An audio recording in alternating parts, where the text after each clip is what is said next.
Hey, it's hammer time. Losing any sleep about a recession?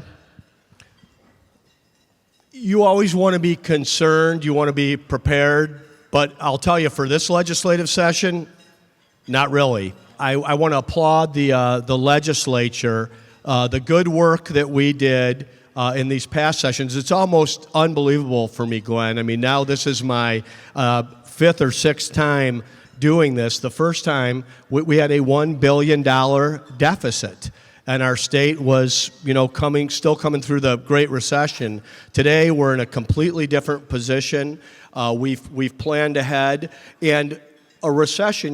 We've been able to repeal a lot of regulations. We have not been able to repeal the laws of economics. A downturn will happen. It's inevitable, and it is unexpected when it does happen. But whenever that downturn does happen, it will be dramatically different from 2009. The fact that our economy is diversified, the fact that we've put $1 billion in the rainy day fund, that we've paid down debt, that our budget is balanced, that there's a $1 billion surplus in the general fund, all will allow us to mitigate it in a much different way as we navigate through it. But it's not one of the predictions I'm going to have for this upcoming legislative session. I think we're going to see continued robust growth. You've been on the job now 5 years. What's the biggest takeaway or surprise or just anything you'd like to share with the audience 5 years in? I would say the persistence of the spending lobby is incredible to me. Here we are with a state that's been turned around. I took you through all the financial metrics that I could hold up against any other state in the nation, and yet folks out there still think that we need a tax increase, even though we are sitting on $1 billion surplus inside the general fund. So they're always going to be there. If you look at it this way, in the early 2000s, we were basically on a binge diet. We were an all-you-can-eat smorgasbord. I mean, spending was just out of control. Then the Great Recession came, and we had to go on a starvation diet. And here we are today on what I would say is a responsible, sustainable diet. Of course, we're going to add more to it, but we really don't want to be in one of these positions where we have reckless spending that people are accountable to after you leave office, and it puts the state in a crater or a crack. So we're headed in the right direction. Governor, I think these next two questions, when I look at them, I didn't have these questions locked down. My wife may have switched some of these out because these sound like they came from her. We just ended a decade, and it's a big thing that we've entered a new decade. We're in the 2020s, and people are trying to figure out what do we call them. But how is Arizona viewed now? You do a lot with your colleagues across the country. How is Arizona viewed now as compared to a decade ago? Well, I think where we are today, our reputation has never been better. Our relationship with Mexico has never been stronger. And reputation matters. I mean, 30 years ago, what was Arizona State University known for? It was the #1 party school in the country. Today, I was there. Me too. Today, it's the #1 most innovative university in the nation.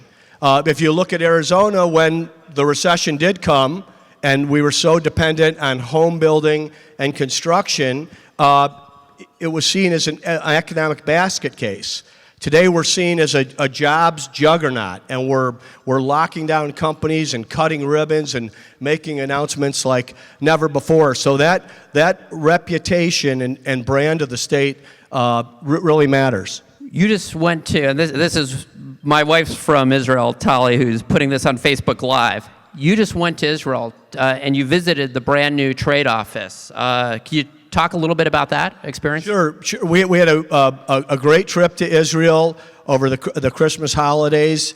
I was able to go to our new trade office, meet with our new leader there. David's doing a terrific job. If you remember, the book Startup Nation was a model that I brought to Arizona in terms of the startup state. And we really do have some things in common with Israel, from the water challenges, border security, some of the things that they're doing with technology. So we had a great trip. It was a great visit, not only with the Arizona Commerce Authority presence there and discussing what's possible for Arizona and how we can take some of the good things happening in cyber and technology and apply them to Arizona and state government. We also met with Ambassador David Friedman, and we also made it a family vacation as well without any phones. It can be done. It was really great, and you know how beautiful it is, and Jerusalem, and the history, and the archaeology, and everything about it. So it was a great trip. It's great to be home, and I'm excited for what's possible in this next session. Well, you were the first sitting governor to visit the state of Israel about 4 years ago, and you pushed and signed the nation's model when it comes to anti-BDS legislation. So thank you for that, Governor. Are there more trade visits in your future? Well, maybe. Maybe. I was just at a governor's conference in late November, and we were having a private lunch and going around the table, and everybody was talking about where they go on these trade missions, and most of the governors brought up, Tokyo or Taiwan, Beijing or Shanghai. Those are all nice places. I opened up ice cream stores in all those places. I said I go to California for my trade missions. And there's a lot of truth to that. I mean, you talk about our reputation as a growing state, and you probably saw that we're going to bring the manufacturing of White Claw to the state of Arizona.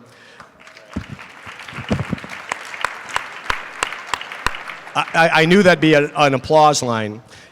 And, that was a very competitive negotiation. I mean, this brand, not only White Claw, but Mike's Hard Lemonade and the other things that they're doing, could basically go wherever they wanted in the country. And the fact that they chose Arizona, and they chose it on such quick timing, I think is a testament to our reputation as a great place to live and a great place to do business. And I would contrast that with what's happening in California with the higher taxes, the increasing regulation, the people that are leaving, and the dysfunction that's happening in state government. So to me, a trade mission is exactly that. It's a mission to benefit the state of Arizona and Arizona's economy. So where we have those opportunities, I'm going to take advantage. Well, California feels like another country these days, so that counts. What role is higher ed playing in the country and in the state? Well, I want to say the role higher ed is playing in the state is a outsized role. We are very fortunate. I think I saw President Bobby Robbins in the room, the new leader of the University of Arizona, who's doing a great job. Of course, we're all familiar with the work Michael Crow has done at ASU and Rita Chang at NAU. I think Larry Penley is leading the Regents and doing a fantastic job. We're doing new things like having the Regents Cup, which is going to be a focus on civics and student engagement at the state and national level. And I think our model, our campuses are really models for what a public university should be, and the real proof is in the graduates. 5 years ago, at a lunch like this, I'd have a lot of moms and dads coming up to me and saying, "We love living here, but our kids can't find a job in Arizona upon graduation." I haven't had anyone say that to me in 3 years. They're producing great graduates out of all three of our state's universities, and many of them, if they choose to, are being employed right here in the state of Arizona. They are major economic drivers for our state, and I'm thrilled they're here. Great.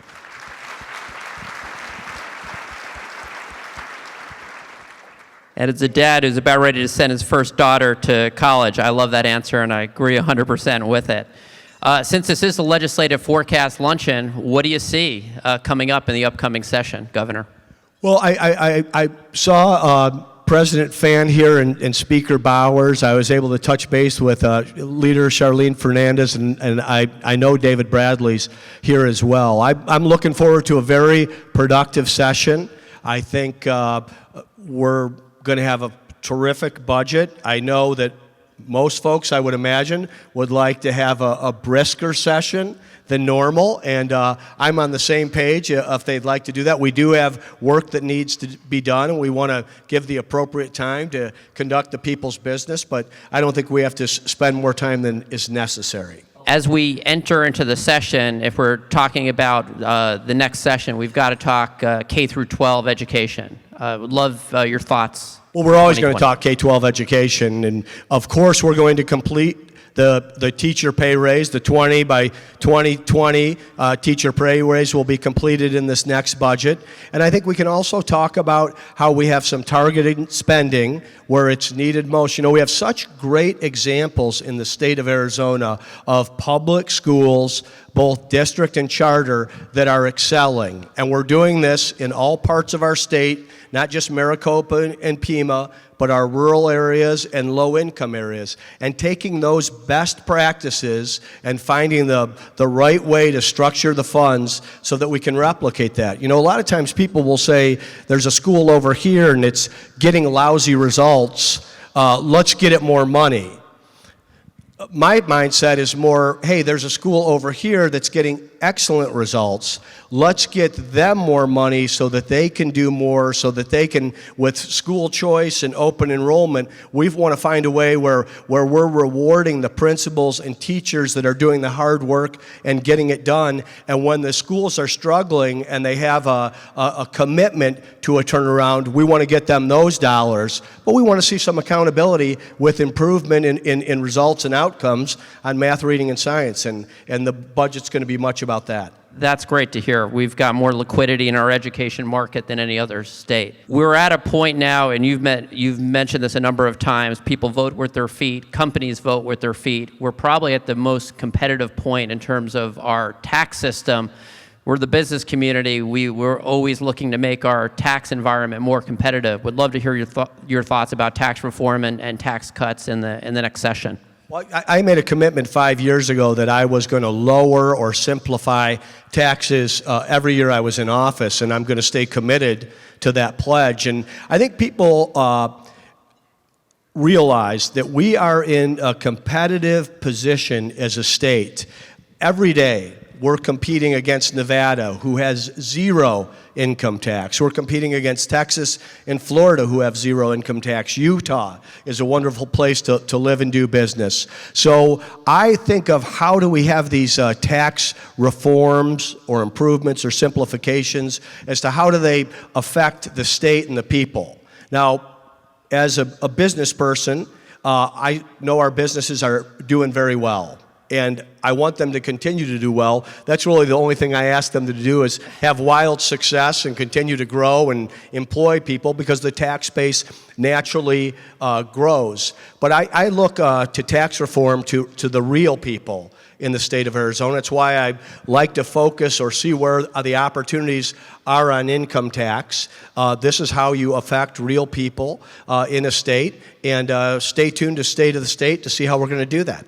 We've got a good sneak peek there. I heard in the halls, you know, while we're focused on policy in the legislative session, there are some people here who also think about elections and politics.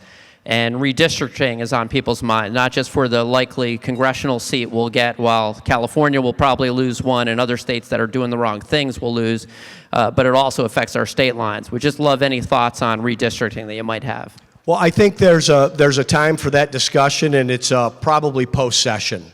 I mean, that's something that's going to set up the political alignment for the state. It's a process that you want to be fair and transparent, and I'm confident that it will be, but it will take place post-legislative session. I know there's 3 full years left, but it's not too soon, given the re-election and 5 years in, to think about legacy. What do you believe your legacy will be, Governor? Listen, Glenn, I've got 3 sessions remaining. I've got 1,085 days remaining in office on the day I give the State of the State. We can have the legacy discussion several years from now. We're in such a different spot than we were 5 years ago. And now we have momentum. We want to pour the gas on. If you think these first 5 years have been transformative to our state, you should have the same expectation for what happens in these next 3 years. And that's what we're going to kick off on Monday afternoon.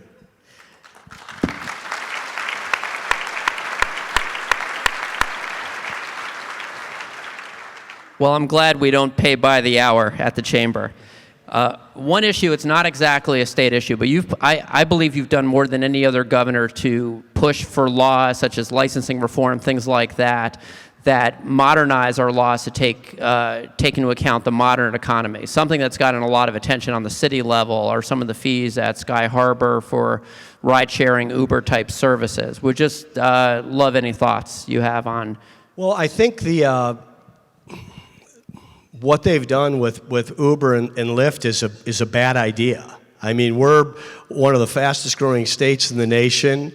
Sky Harbor may be a city property, but it is a Arizona state asset. I mean, this is the number one inbound port in the state. And can you imagine if, depending on the legal ruling, citizens were planning a trip or people were coming to Arizona and planning on the convenience of a Uber or Lyft to get to their destination and it wasn't available? I think that would be hurtful to our reputation. Now, I've come to know and respect Mayor Kate Gallego. I think there's a good chance that this ruling could be overturned by the courts. Certainly possible, and wouldn't surprise me at all if she had a plan B in her back pocket, but it's definitely something that needs to be addressed. Governor, we're about at the end of our time here, but you're the head honcho of the state. Any concluding words you'd like to leave the 1,200 people here with today? Well, I do want to say thanks so much for your help and support for the state of Arizona and the energy that you've given in terms of the turnaround and the momentum for the future that we have. I'm very excited about it. Tune in Monday to hear what this 2020 legislative session is going to look like. Thanks a bunch, Glenn. Thank you, Governor Ducey.